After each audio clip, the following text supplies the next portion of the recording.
Hello बच्चों, let's read the question.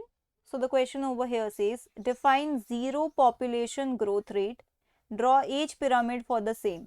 ठीक है, तो हम पहले सेकंड पार्ट से शुरू करते हैं जिसमें हमें बोला है कि हमें एज पिरामिड बनाना है जीरो पॉपुलेशन ग्रोथ रेट के लिए. तो देखिए ये एज पिरामिड है.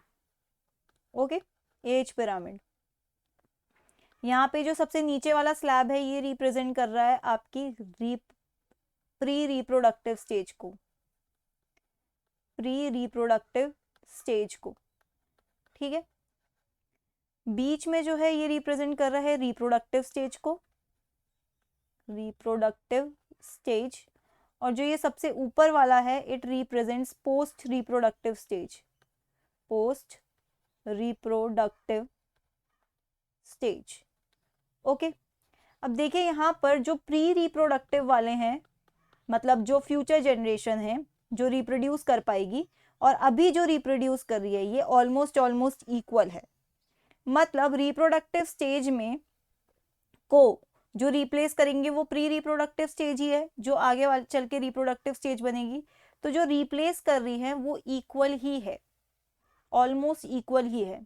तो ऐसी आप पॉपुलेशन को कहते हो कि ना ही इसमें ग्रोथ हो रही है ना ही इसमें डिक्लाइन हो रहा है. तो इसे आप कहते हो zero population growth rate. You can write over here zero population growth rate is shown by a stable population. ऐसी population को आप stable कहते हो. stable population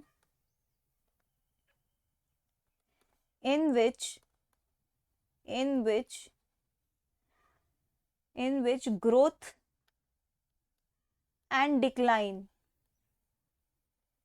of population is not visible. ठीक है, यहाँ पे ना ही आपको ग्रोथ दिख रहा है ना ही डिक्लाइन दिख रहा है. तो आप इसे क्या कहोगे? Stable population. और क्या है ये? Zero population growth rate. Zero. क्यों? क्योंकि अगर इससे ज्यादा होगा तो वो क्या होगा? Higher growth rate.